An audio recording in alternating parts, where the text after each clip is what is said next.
Hare Krishna, good afternoon, happy Friday. We're really very honored to be here today with His Grace Suresvara Prabhu, who has been visiting us and inspiring the Dallas community with his wonderful classes. Actually, he has been bringing Srila Prabhupada to all of the devotees here by his amazing tales, and he will be giving a seminar for those who are with us this weekend.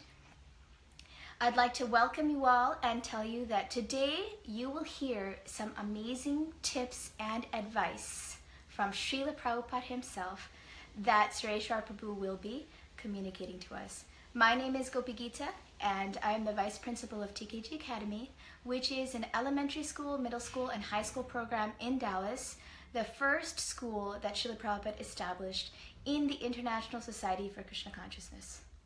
So Suresvara Prabhu was here actually when Srila Prabhupada installed that school, when he established the school in 1972. He was right here when our deities were installed as well. And so if you could please tell us a little about that and a little about your experience with Srila Prabhupada at that time.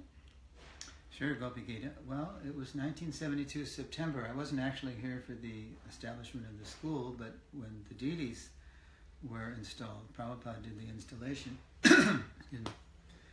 And it was very dramatic because the deities had been shipped to Dallas, and Prabhupada liked the deities the way they were, but a god sister of mine had repainted them without Prabhupada's permission, and Prabhupada didn't like that. So he was furious, and he grilled her on why she had done that, and she couldn't say much through the tears. And Prabhupada at one point actually asked his servant, Shamsundar Prabhu, to pack his bags, and that he wasn't going to install them after all because he thought the devotees weren't ready. Wow. Yeah, so it was... That is dramatic. Very dramatic. Yes. And then... And you all knew what was happening? Like all the devotees knew? Well, we heard, we're hearing things. Now, with hindsight and the record of it, we know. Yes. So then Satsrup Maharaj, who was overseeing the Gurukul at the time, he was the GBC for the area, he kind of gave Prabhupada a broader picture of what happened. It really wasn't just Janava's whimsical doing, but Satsrup Maharaj blamed himself. He said, I should have been on top of this more. Oh, that's a real leader, huh? Yeah. Take on the responsibility. Yes. So Prabhupada, he softened a little bit, and then he finally relented and said, okay, we'll go ahead with the installation. So that happened that weekend.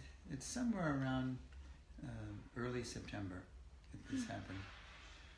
So, and it was one of those things where, of course, this complex we're in now, it was the temple room was just a basketball court, and the altar was just a stage. So before that installation, Prabhupada had initiations. So that was very dramatic. And at one point in the initiation ceremony, Prabhupada was just overseeing it. Yes. And I could see he was saying something to himself under his breath while everybody else was doing the ceremony and the initiations. So I snuck up behind the Vyasasana and I was listening to what Prabhupada looked like he was singing. And sure enough, he was singing the Brahma Samhita. Oh, wow. Which very often happens at yogas now and in ceremonies. So he was singing it himself, and it was very, And this thrilling. is before everyone else in ISKCON knew the Brahma Samhita prayers. Yeah, pretty much. Yeah, I mean, we were all singing those for greeting the deities, those two prayers. Yes, the two prayers. But Prabhupada was doing the whole thing, and wow, it was wonderful just to hear his deep, resonant voice. Yes. Did anybody else sneak up with you? No, just me. And I went back to my place. Oh, what a memory. I see so many of you have joined us already this afternoon, and if you can hit that share button, then you can have others also join. Let's get the numbers up. We have Suresvara Prabhu here with us, who has had so much association with Srila Prabhupada, and he's going to be inspiring us today with his katha and his pastimes, especially giving us some advice that he has heard from Srila Prabhupada on how, and it's a little radical, this advice that you had reminded me of last time we spoke, of what Srila Prabhupada's instructions are for caring for our children. And Suresvara Prabhu also has been affiliated with Gurukulas in ISKCON. He taught at a few and helped with write the Gurukula handbook back in the 80s with Jagadish Prabhu. Hopefully, if we have some time, we can go over that as well. So if you can tell us a little, like, I think those 14 years that Srila Prabhupada was with us, it was really dramatic, and we're very, I guess you could say, unfortunate that we don't get a chance to be with Srila Prabhupada right now. We don't get that intense fire that Srila Prabhupada, that all of you Prabhupada disciples have a chance to experience. And we, as parents and as educators, we may feel a little lost as to what is our duty. We're pulled in so many directions. Am I supposed to chant my japa, cook healthy, attend the programs? You know, there's just so many things that we want to do to help Prabhupada's movement, or do my job and work and take care of my family. What were Srila Prabhupada's instructions, or what are some of the instructions that you have heard and have remembered from those times that Srila Prabhupada had written or said? First of all, very few people amongst us Prabhupada initiates actually had a lot of personal association, because Prabhupada was always traveling. And we couldn't keep up with him. Oh, right. So he was always changing, secretaries and servants. So most of what I'm going to share is things that I learned later. I actually feel closer to Prabhupada now, years later, because during the whole Hare Krishna explosion, we saw him maybe once a year, and I averaged, exactly once a year. I joined in 1970 summer. Prabhupada left in 77 fall, so I saw him 7 times. Oh, wow. So I think the first thing to keep in mind as regards Prabhupada's appreciation of the children and knowing the importance of educating them is to remember that Srila Prabhupada himself had a very stable home. Okay. He had loving parents, Rajni and Gormohan, and his father was a cloth merchant. Yes. And Prabhupada, of course, said that he just remembered his father, his main business was puja. Yes. Ringing the bells when he'd get home from work, and Prabhupada just dropping off to sleep. Yes. So they weren't like rich or anything, but Prabhupada said they never wanted for anything. He remembered running through the house and grabbing mangoes, and he himself received a lot of love. Yes. And that was really what Prabhupada was all about. Whatever he did, whatever his mood was, whether it was scolding or encouraging, there was a lot of compassion and love. And he exhibited that right in the beginning of coming to America when he stayed with the Agarwals. Yes. This multicultural marriage with Sally, the American wife, and Gopal, the Indian engineer. Yes, yes. And they had 2 children. Bridge, who was the baby, and we've seen the picture of Prabhupada holding his hands, encouraging him to stand. Yes. And Prabhupada's eyes bugging out, so he was very much into the children. And his older sister, I think she was maybe 3, was Pamela. Oh. And Pamela, the Swami was like Jesus.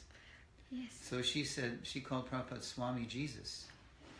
And after he left the Agarwals, Sally wrote him to see how he was doing in New York, and Prabhupada said, "Oh, I'm so happy to hear from you, and I always remember your Pamela, and I feel so honored for her to call me Swami Jesus." Oh, wow. Wow.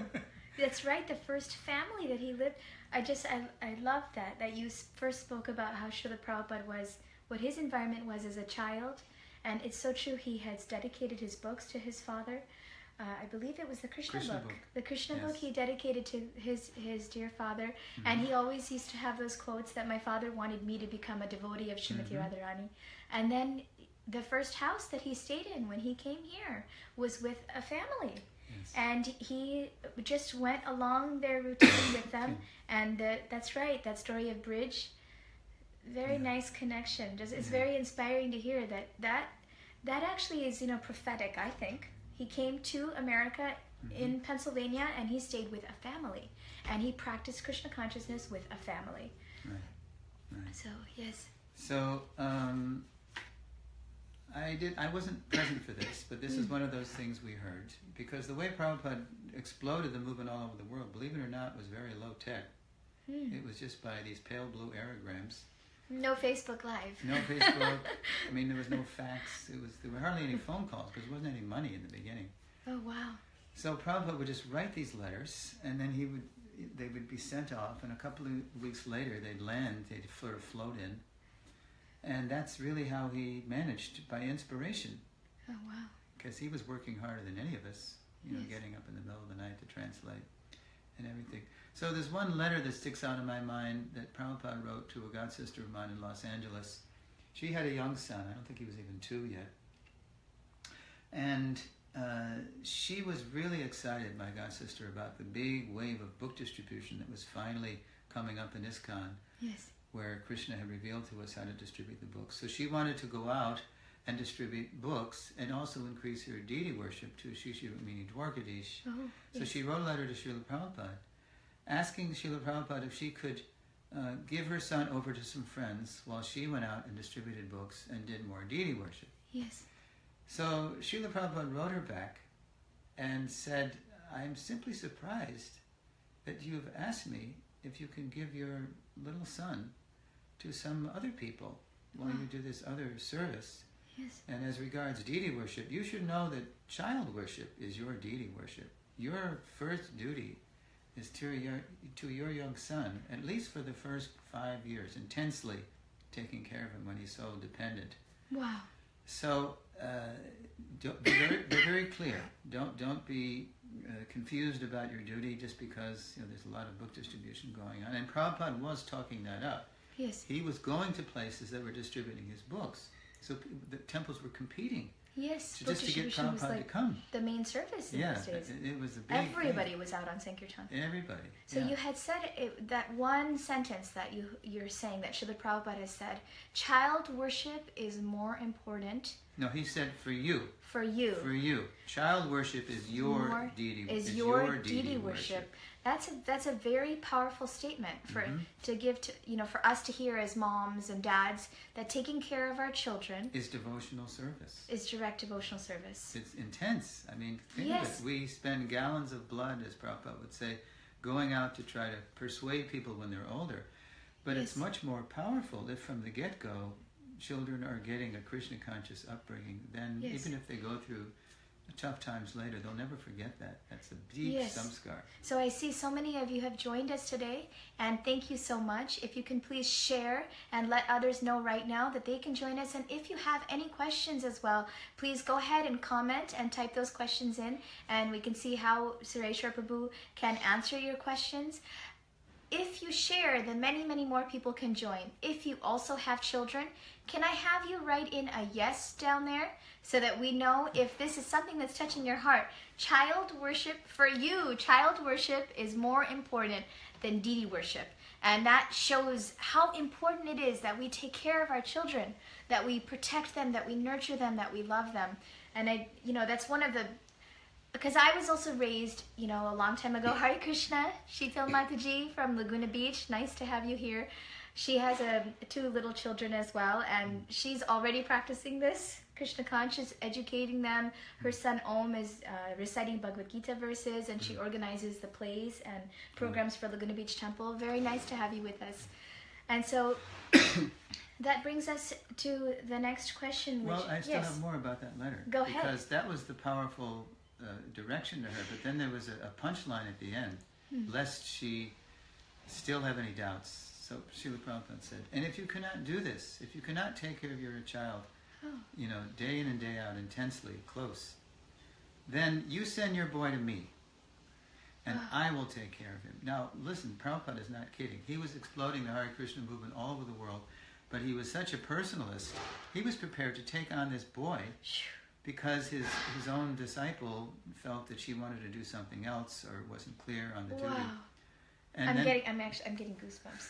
This is incredible. This is our Srila Prabhupada. You're right. Exploding a whole movement.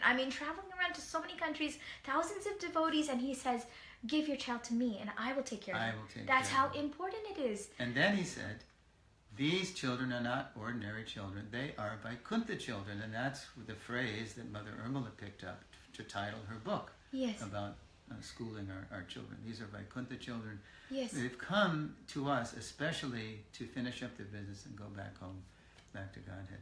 Wow. Very powerful. Wow. I will take care. So, a few things you had said, Suresvara Prabhu, you had said that in the beginning you said you feel closer to Srila Prabhupada right now because of, your association with his books, his Vani. And so, when I hear this message, the child worship is more important than deity worship, and then Srila Prabhupada saying, if you cannot take care of your child, bring your child to me. What I think, but you can correct me if this is the proper understanding, what I think is that means that Srila Prabhupada is guiding my children. And Srila Prabhupada is taking care of my children. As we're engaged in devotional service, he has taken on my children as his own children. And that he is the grandfather to our children, or the great-grandfather. Would that be correct? Would I be correct in assuming that? I think given the big picture, yes, because even though Prabhupada's Vapu Lila was so relishable, and he had to come and demonstrate what pure devotional service is like, the reason that Vani is more important than Vapu is that Vapu comes and goes. But yes. Prabhupada himself was insistent that everything practically he said be recorded. Yes. So here we are, 50 years on from the inception of ISKCON, and there's a permanent record of his spoken and written word. Some instructions general, some specific to people. So we could have something to refer to, yes, to raise these children for generations. We're all basically Prabhupada Nugas, whatever generation we are. Yes, for sure. Wow. Okay, so now that we have understood or discussed what Srila Prabhupada's instructions were, did you see Srila Prabhupada in action? Like, did you see him in how he dealt with the children? There has been a little bit of a past in Dallas especially, and in our society, where there were some difficulty with understanding Srila Prabhupada's instructions, understanding especially Srila Prabhupada's instructions with children. And so to hear you reiterate that actually Srila Prabhupada himself was so full of love and compassion, and how prominently he held the place of taking care of our children. What were your experiences, and who did you see, and how in the interactions that he had with children? I saw a few, but basically the deep instructions as regards educating and raising children, I've heard from devotees involved with the Gurukula, yes. Especially here in Dallas. I'm thinking of Bimala, Mother Bimala, yes. who had 2 sons. And she made the point on following Srila Prabhupada DVD, I forget which one it was, that when Prabhupada would come, the children didn't so much understand who he was. They were just children, but they knew that he's the one that wrote all the books. Wow. And he always gives us cookies. Yes. So he's like this erudite cookie-giving sage. And whatever interaction we ever see in the movie or whatever you hear a devotee remember, it's always full of care and compassion. Yes. And that's why it was difficult, for the children, because by and large we weren't trained. As teachers. We might have come from dysfunctional families. Sociologically, historically, us, the first generation of devotees in ISKCON, yes. Our parents were the product of World War II, yes. and they were go-getters for making money, and there wasn't much time for a lot of love. Oh, wow. Because they were corporate climbers. Yes. So we didn't necessarily experience a lot of stability in our own upbringing. Yes. So I remember one letter written by a Gurukula teacher, I don't know if academic or ashram, but the question was, can we use corporal punishment on the children? Can we hit the children? And so Prabhupada said no, and if you do, you should be hit. You should be struck with a stick. Yes. And Prabhupada said, but what you have to do is you have to show the hoods, like the snake.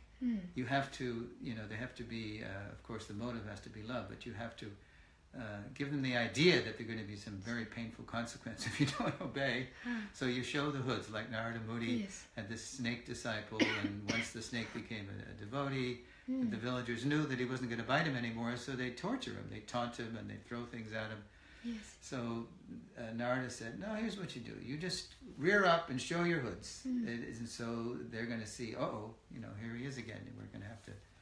so you have to sort of put a little healthy apprehension yes. in them. But I thought that was very significant that Prabhupada said, no, you shouldn't hit them. And if you do, you should be hit. Yes, wow. See, Yeah. It's so important for us to remember that. Yeah. And there were a few children in those days as well. You had mentioned, I believe, Saraswati? Saraswati, of course, wasn't in the Gurukula. She was Shyamsundar and Malati's little girl. Okay. But she did go all over the world with Shyamsundar and Malati as they were pioneering for Prabhupada in England. Yes. You know, and in India. And especially in England, she was still an infant. But she was always inspired to follow, you know, her parents' example, and in her own way, you know, try to preach. Yes. With, do you know who Krishna is? No. Krishna is the Supreme Personality of Godhead. And Prabhupada loved that. Oh, wow. And then he told Saraswati, and if they don't know Krishna, you can give them a button. And the button says SR, means simply rascal. Oh, wow. I haven't heard that part of that story. Yes. And I'm sure Saraswati loved that. She sounded like she was a very vivacious, outgoing, confident little girl. She was. She was very assertive. I see many more of you have joined us. We have Amarendra Das, and we have Kunjabihari Prabhu. We have Mother Nitya Kishori, who's heading up a Sunday school in Detroit. Thank you so much for joining us. Please share and comment if you have any questions for Suresvara Prabhu. He's talking with us today about Srila Prabhupada and how Srila Prabhupada worked and loved and interacted with the children, and how he established the mode, the MO for how we're supposed to be dealing with our children. And so you had also talked to me about Dwarkadish. There was a young boy, Dwarkadish, and you had some interaction that he had with Srila Prabhupada that you remember. You've all seen Dwarkadish in the famous picture of Prabhupada guiding his hand to write the Sanskrit letters, the Sanskrit alphabet. That's Dwarkadish. Yes. So he was like, you know, as a teacher, I actually don't know if I've ever sat and put my hand over another child's hand. Maybe very rarely. Put my hand over another a student's hand to guide it in the. That shows so much love.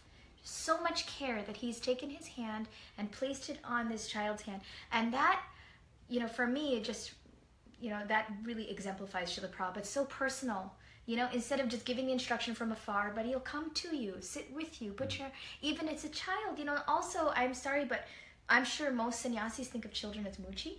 And you don't necessarily maybe want to touch them or get too close to them. They don't relate. They're over there and I'm over here because I'm a sannyasi. But for Srila Prabhupada to put his hand on the child's hand, and that happened right here in Dallas, right upstairs. And so it's a wonderful, wonderful memory. Yeah. Yes. And Dwarkadish is such a sweet boy. I had the good fortune of being one of his tutors at New Vrindavan. Oh. His mother was Labangalatik, who today is a great cow protector over in western India. So Dwarkadish was a very devotional child, and he's still he's a good devotee.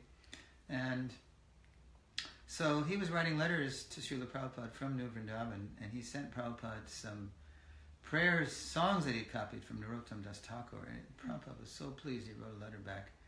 And instead of calling him Dwarkadish, he said, "My dear Mr. DDD, Dwarkadish Das, you are such a nice boy for copying these songs of Narottam Das Thakur. So go on doing this, associating with the Thakur, and is sure and certain you will go back home, back to Godhead for following in the footsteps of the previous acharyas." Oh, wow. So Prabhupada loved Dwarkadish and all the children, but somehow Dwarkadish was I think because of Dwarkadish's mood, devotional mood, Prabhupada was reciprocating that, and he was giving him so much personal attention. Oh, that's wonderful, because at our school, and even with our children, we have so many kids that are reciting the Nectar of Instruction, Bhagavad Gita verses. We had a 6 Goswamis project where they really delved into the different Goswamis and wrote about their lives. And just yesterday, I had one boy, Krishnanandalal, tell me that he wants to do a play on Haridas Thakur, that he's written a script about Haridas Thakur. And to hear, it's just so reaffirming, you know. So everybody here, Srila Prabhupada has written a letter that says that these children will go back to Godhead by their attachment to Krishna conscious, you know, the personalities, the great personalities. If you have children, and if you know these Acharya prayers, this is a great way to get them connected to the disciplic succession. Have them study the stories and the pastimes of these great Acharyas. And if you'd like, you can share it with us, and we can post it on our Facebook page, and we can inspire, all of us can inspire each other to really bring our children into this Gaudiya Vaishnava society and really impress Srila Prabhupada and really please Srila Prabhupada. So what a wonderful, that letter is present in the Shikshamrita, or?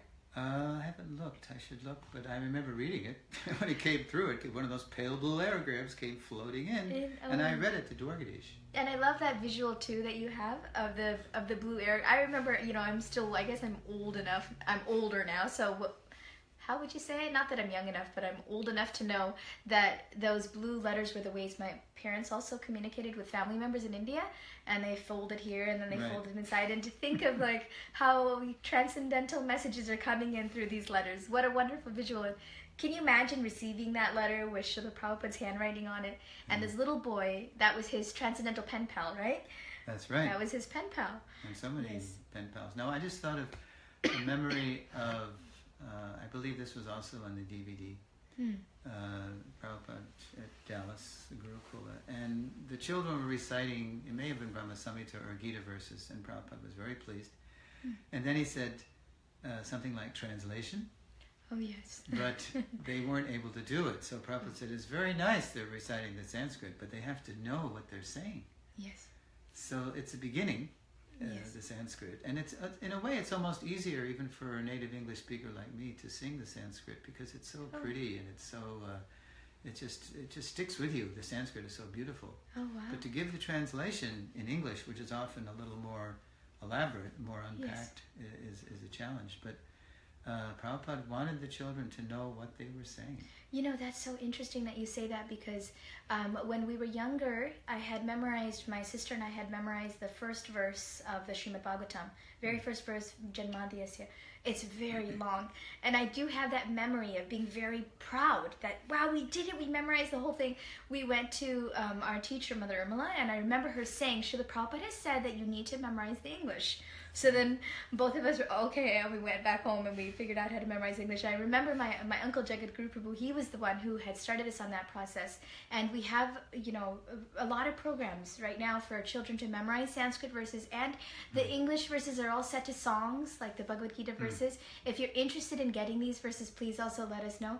This is this is what we should be filling our children's lives with, there's so much, there's Dora and there's Superman and there's so many exciting things in the world for our kids.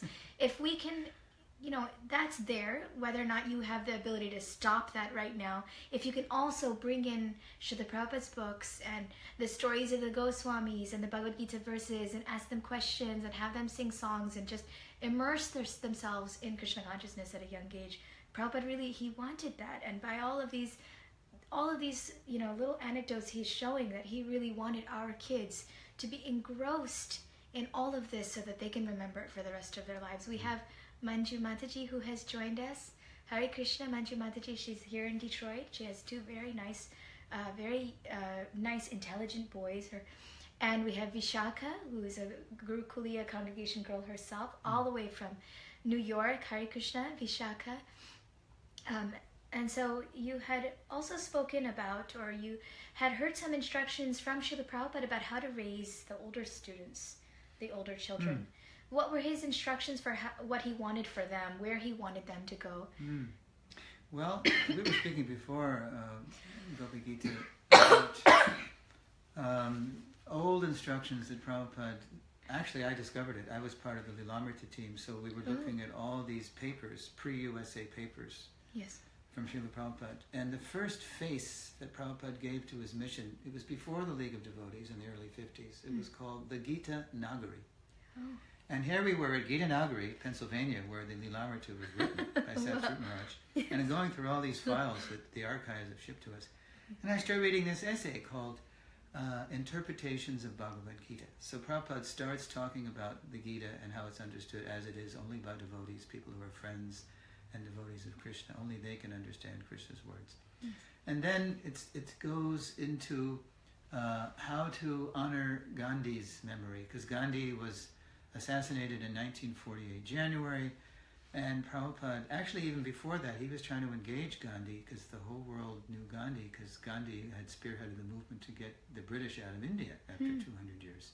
So everyone adored Gandhi for his austerities, his wisdom, his multicultural dreams for India.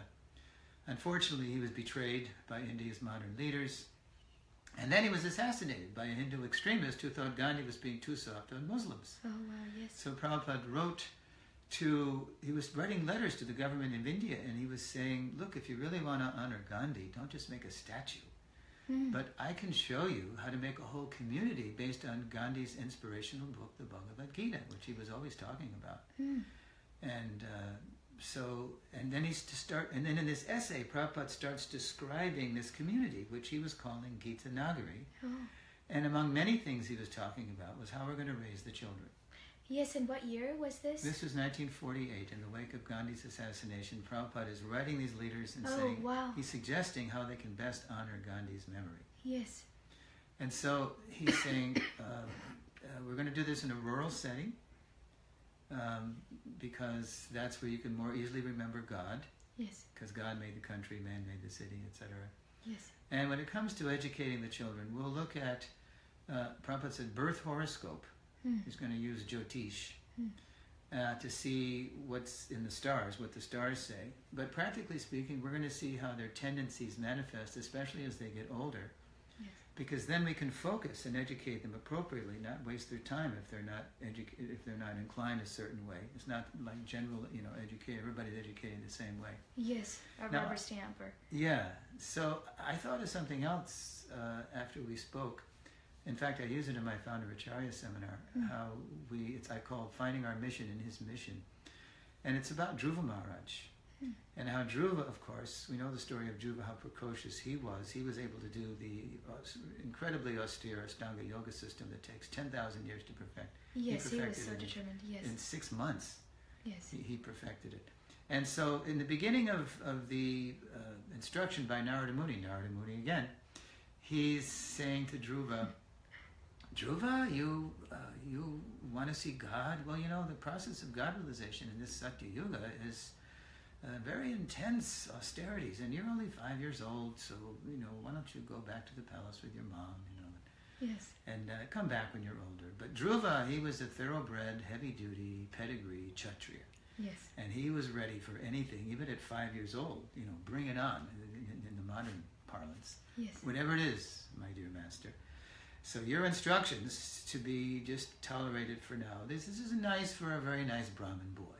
I'm not a Brahmin. I've been insulted. I'm a Kshatriya, so I need to avenge this insult. And that was his mood. He wanted to avenge his stepmother's insult, even at 5. So there's this purport. You can all go to the Bhagavatam and look at Canto 4, Chapter 8, Text 36. And this is very telling. Prabhupada's going in for some paragraphs about the importance of educating children according to their, Prabhupada uses the word spirit. Oh, wow. And it's the only place I've ever read or heard, he means nature. Yes. Their Brahminical nature, Kshatriya, Vaishya, Shudra, etc. But he uses the word spirit. And he says it's really up to the gurus of the child. The first gurus are the parents, then the teachers, and then, Shiksha, Diksha gurus. Yes. They have to discern the true spirit of the child so that the child can really flourish.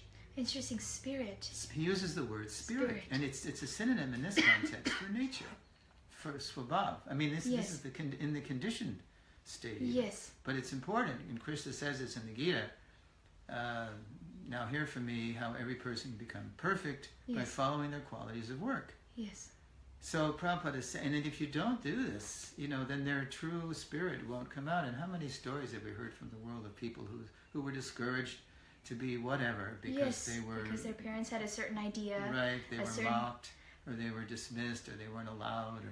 So this takes a lot of intelligence on the part of parents to identify, we have enough years, we have 10 years, 12 years, to really identify what is it that is my child's proclivities, what are their interests, what motivates them. Even the Srimad Bhagavatam talks about the different gunas and all the different actions and the way people work in those gunas. What does my child want to do, not what do I expect, what are my plans for my kid. Even as a mom, my son is now 15 years old, and so this is something I'm working with. He's sitting right behind the camera, and so he's laughing right now because I'm doing this because mommy says I'm going to be such and such because my mom is expecting it. growing up in America and being the daughter of Indian immigrants, all of my cousins and friends, and they all were becoming doctors. And uncles and aunties would come to us and say, oh, what will you be when you grow up? And the answer had to be doctor, because that's just what was expected. And so this is interesting. Srila Prabhupada is saying that with our children, we have to identify at a certain time, what are their natures? What do they want to do?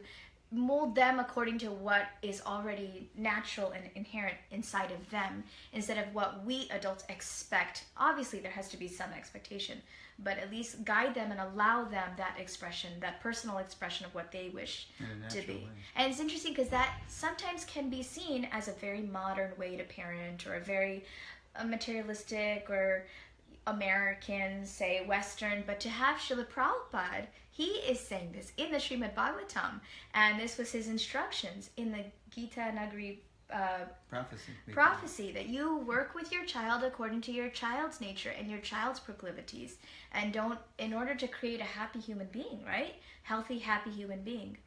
And so that's very important. Definitely. That's all part and parcel of Prabhupada's Daivi Varnashram vision. Yes. For ISKCON. So let's take that to heart. And what else did he say? Birth horoscope and natural tendency. Birth horoscope and natural tendency. So thank you so much for sharing that. And we're going to start winding this up.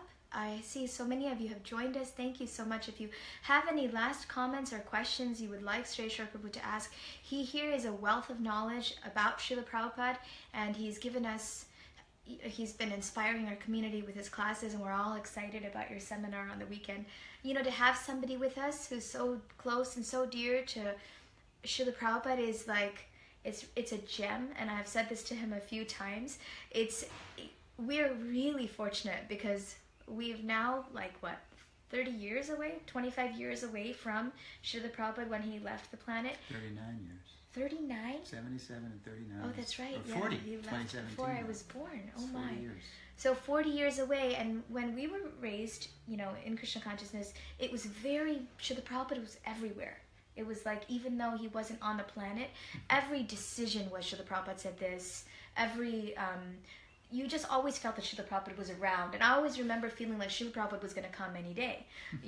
He's just around. We just don't see him. And obviously we saw him in the Murti form. And actually it's interesting, even today the kids will say, I saw him wink at me.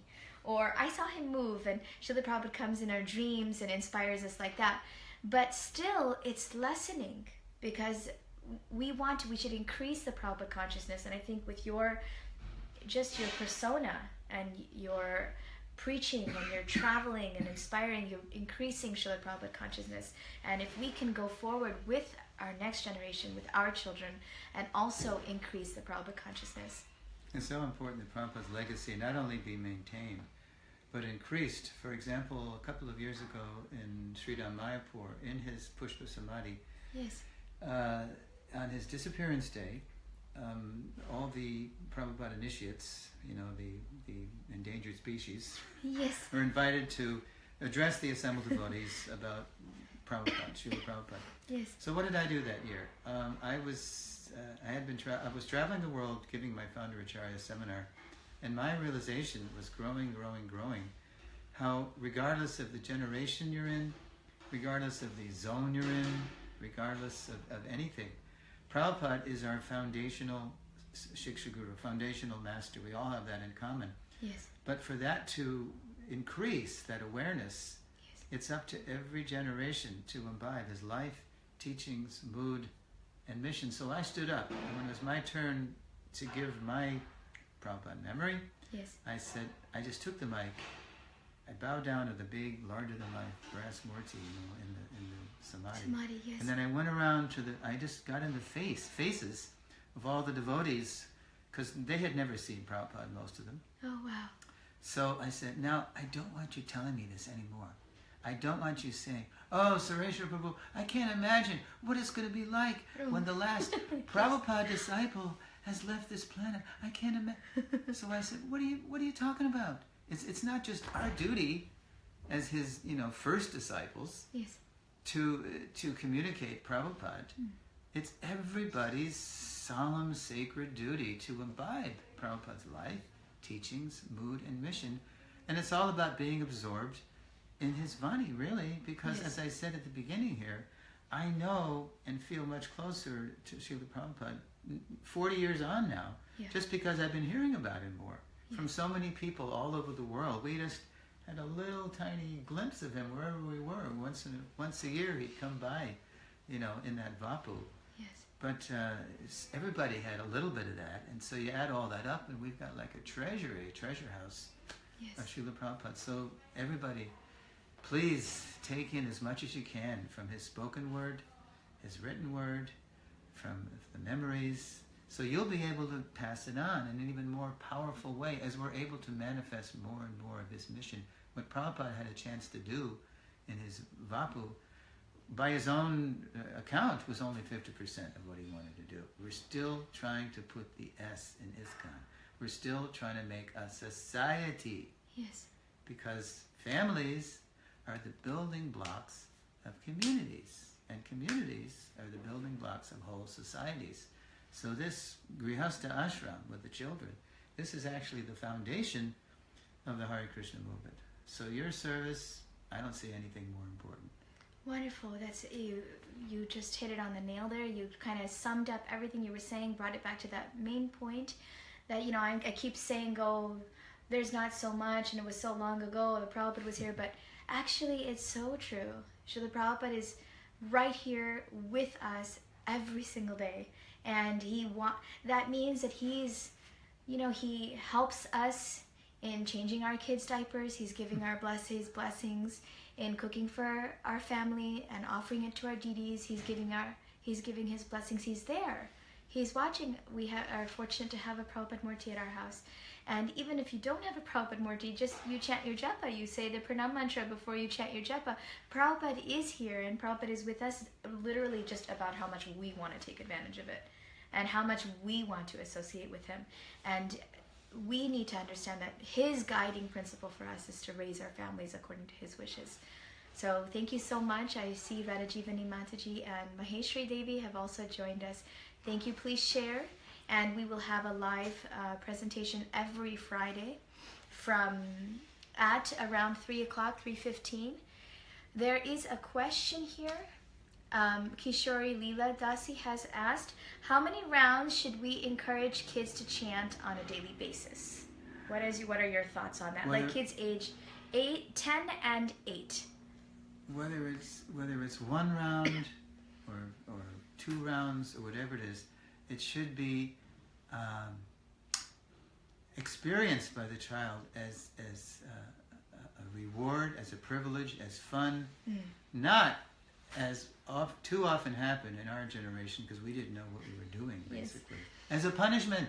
Yes. Your punishment is to go in the corner and chant, So, and that's to this day why, older people... They don't want to chant. They don't want to chant because they associate it with punishment. Yes. Not with, bliss, and not with Krishna, but as some kind of, disciplinary action, which is just the opposite. So whatever it is, it should be, I get to chant around now, Yes. And you can, and what was the question? My ages 8 and 10.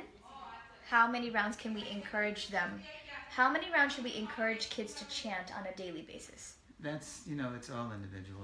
There's no formula, there's no stereotype. Yes, and that's actually a really wonderful question, Kishori Leela Mataji, and I think we'll probably at some point do an actual live video on how to encourage children to chant japa. It is, like he was saying, it is a really individual thing, and the child should make the choice of how much japa they want to chant.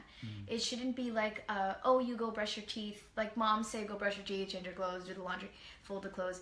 It shouldn't be one of those items. This is a specific time that a child from their inside naturally and inherently wants to spend time with the Lord in his japa. And that environment can be created by you and your husband or your family having japa time, and you're doing it together. It should also not become where I'm over here away and telling you go chant your rounds. And so it should be something you do together with your kid.